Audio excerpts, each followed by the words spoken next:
अपना उद्बोधन देवे परम सम्मानीय मालवीय जी। मैंने कहा मुझे मध्य प्रदेश की मतदाताओं पर पूरा विश्वास है। 24 घंटे वेट करिए ना, आप सब नतीजे हमारे सामने आए। चलिए कल करंट देखिए कितना है।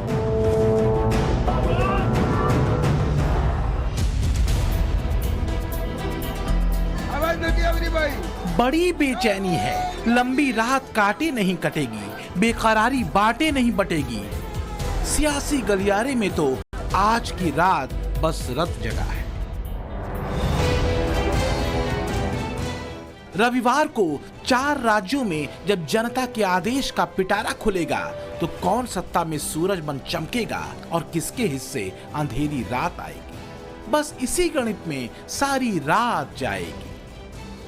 रविवार को जिन 4 राज्यों के चुनावी नतीजे खुलेंगे उसमें राजस्थान है, मध्य प्रदेश है, छत्तीसगढ़ है और है तेलंगाना। और यही है फसाना कि गाड़ी किसकी फंसेगी, किसकी निकलेगी, लेकिन बात सिर्फ राज्यों की नहीं है। दांव पर उन चेहरों की साख और सियासत है। जीते तो अभिनंदन है, हारे तो आफत है। मध्य प्रदेश में भारतीय जनता पार्टी की पूर्ण बहुमत की सरकार बनेगी। 24 घंटे वेट करिए ना, आप सब नतीजे हमारे सामने आए।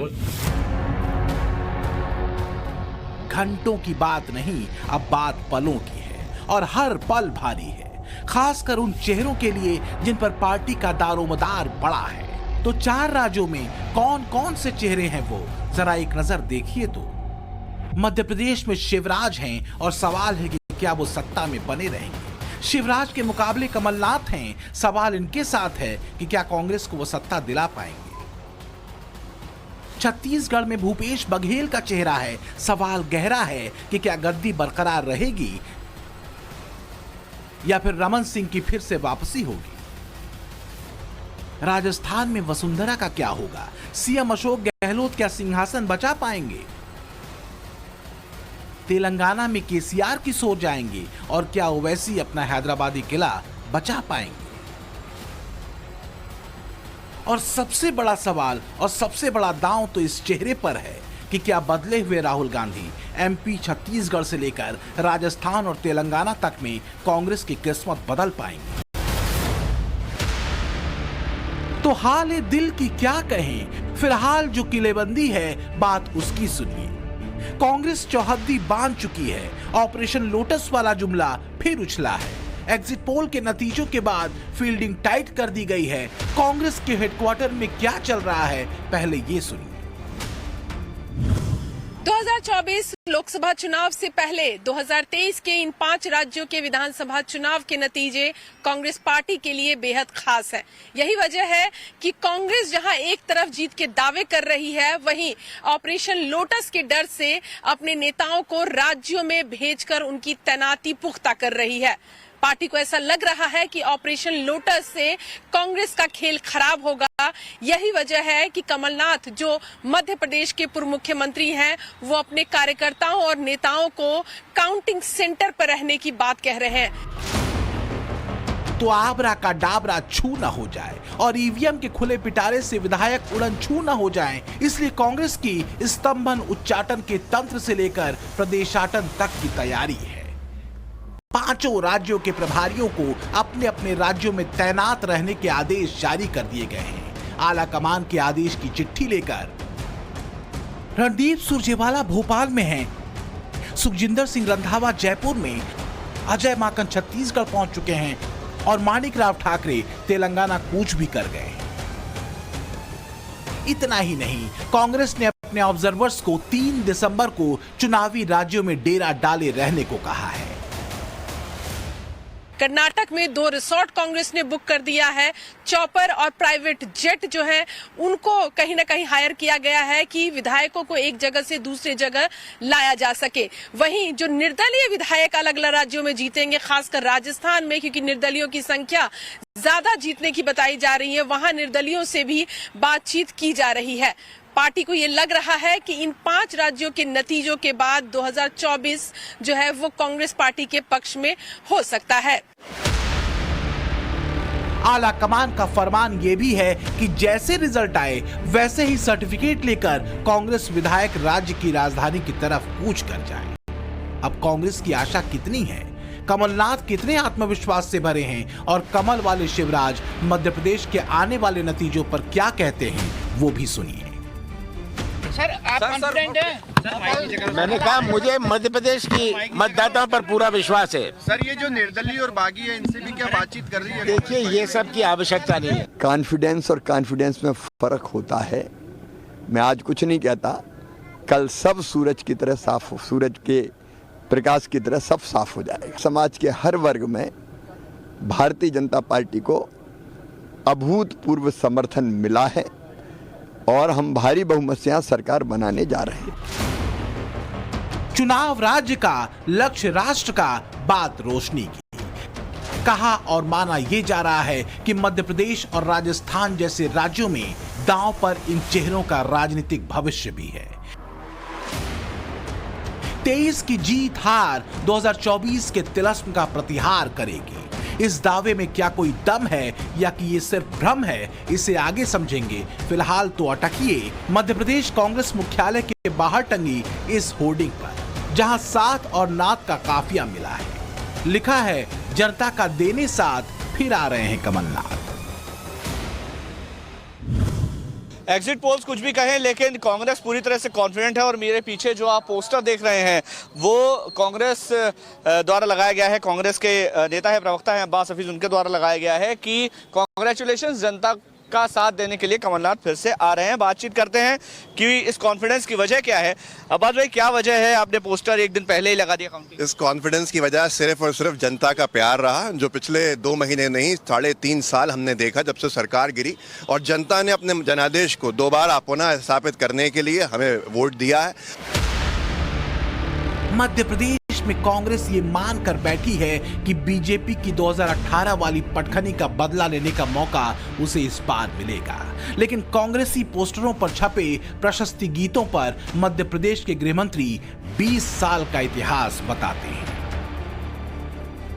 पीसीसी कार्यालय के बाहर कांग्रेस ने कमलनाथ जी की बधाई की पोस्टर लगा दिए। अभी से कहा अब क्या चिंता करो, 20 साल से ऐसे ही लगा रहे हो। ग्वालियर से 15 साल हो गए। एक पीसी शर्मा जी का एक बयान सामने आया है। पीसी शर्मा जी का बयान सामने आया है, उन्होंने कहा है कि बीजेपी जो है वो विधायकों की खरीद के लिए रेट बढ़ा दी, उन्होंने पूरी तैयारी कर ली है जीतने के बाद। इससे एक बात तो साबित होगी कि कांग्रेस में बिकाऊ लोग उनके बयान से अगर बात करें तो उनको अपने घर को संभालना चाहिए, पार्टी में संस्कारित लोग पैदा करना चाहिए। मध्य प्रदेश में शिवराज की लड़ाई 2 फ्रंट पर है। एक बीजेपी को सत्ता में फिर से वापसी दिलाने को लेकर, दूसरे अपने नेतृत्व पर छाए संकट को लेकर। क्योंकि इस बार सवाल सीएम पद पर शिवराज के चेहरे को लेकर भी पार्टी के भीतर उठ रहे थे। यही हाल राजस्थान में पूर्व मुख्यमंत्री वसुंधरा राजे का भी है, क्योंकि इस बार सीएम पद की दावेदारी में वसुंधरा भी कहीं पीछे छूट रही थी। लिहाजा दोनों ही राज्यों में इन 2 दिग्गज चेहरों का दांव बड़ा है और सियासी करियर के लिहाज से अहम भी। एग्जिट पोल पहले से ही मैंने बताया था कि हम सरकार बनाने जा रहे हैं, और अभी काउंटिंग के पहले मैं बता रहा हूँ, हम बहुत अच्छे बहुमत से, बढ़िया बहुमत से हम उधर सरकार बनाने जा रहे हैं, और वो सरकार अच्छे हम चलाएंगे भी, और जो एग्जिट पोल है उससे बढ़िया मेजॉरिटी हमको मिलेगी। वैसे एग्जिट पोल के नतीजों में 6 पोल और पोल्स में से 4 राजस्थान में बीजेपी की सरकार बनने का अनुमान जता चुके हैं। Times now Navbharat ETG exit poll के मुताबिक इस बार कांग्रेस को राजस्थान में 64 सीटें मिलने का अनुमान है। बीजेपी को 118 और अन्य के खाते में 17 सीटें जाने का अनुमान लगाया गया है। हालांकि आज तक एक्सिस माई इंडिया राजस्थान में बीजेपी कांग्रेस के बीच कांटे की टक्कर बता रहा है, जबकि न्यूज 24 टुडेज चाणक्य के एग्जिट पोल में कांग्रेस को बहुमत के आंकड़े पर दिखाया गया है।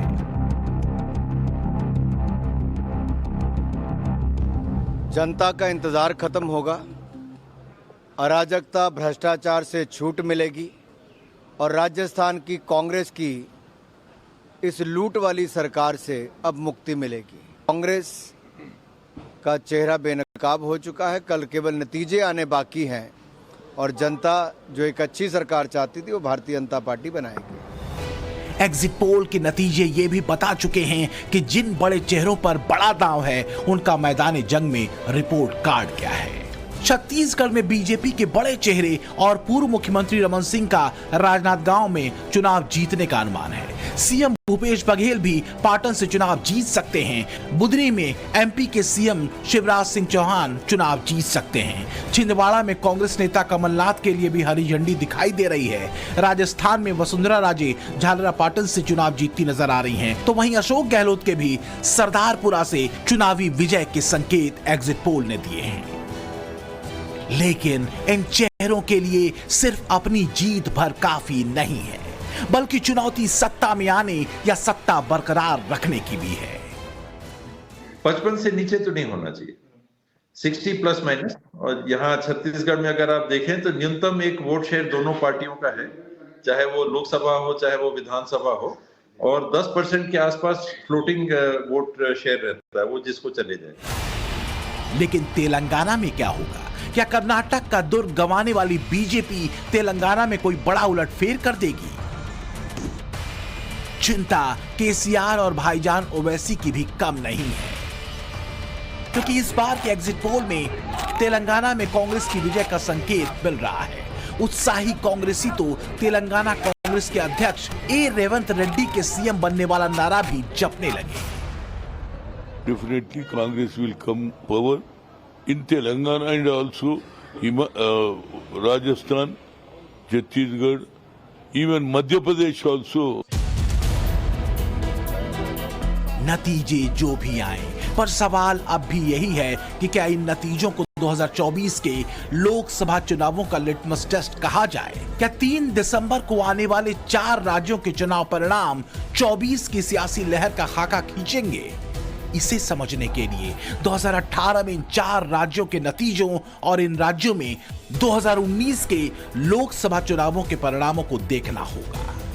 2018 में राजस्थान के चुनाव में कांग्रेस की बम्पर जीत हुई थी, तो वहीं मध्य प्रदेश में कसी हुई लड़ाई में कांग्रेस ने बीजेपी से आगे निकलकर सरकार बनाई थी। बाद में सिंधिया के अलग होने के बाद कमलनाथ सरकार गिरी और सत्ता बीजेपी के हाथ आ गई, जबकि छत्तीसगढ़ में बीजेपी का किला ढहा था और कांग्रेस सत्ता में आ गई थी। वहीं तेलंगाना में कांग्रेस की बुरी तरह हार हुई और बीआरएस को बम्पर वोट और सीटें भी मिली थी। लेकिन 4 राज्यों में से 2 में कांग्रेस और 1 में बीआरएस की धमाकेदार जीत भी 2019 के लोकसभा चुनाव में मोदी लहर पर बेअसर साबित हुई। 2018 में 3 राज्यों में बेहतर परफॉर्मेंस के बाद से कांग्रेस ये दावा जोर शोर से करती रही कि अब मोदी मैजिक खत्म हो चुका है। कांग्रेस की लहर बननी शुरू हो चुकी है, लेकिन हुआ उलट। राहुल गांधी की लीडरशिप में 2019 के मैदान में उतरी कांग्रेस औंधे मुंह गिरी। इन चुनावों में बीजेपी को 303 सीटें मिली, जबकि कांग्रेस के हिस्से में महज 52 सीटें आईं।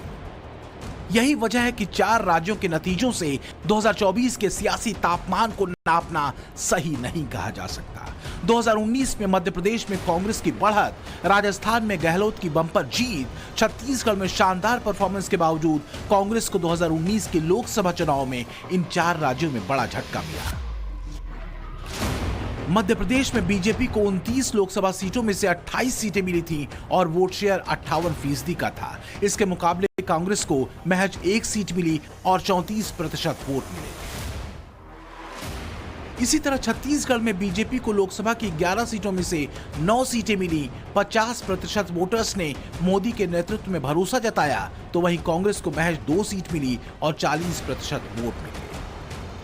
राजस्थान में बीजेपी गठबंधन को 25 में से 25 सीटें मिली, जिसमें से अकेले बीजेपी को 24 सीटें मिली थी। वोट शेयर 60% का था, वहीं कांग्रेस को 1 भी सीट नहीं मिली और 34% वोट मिले थे।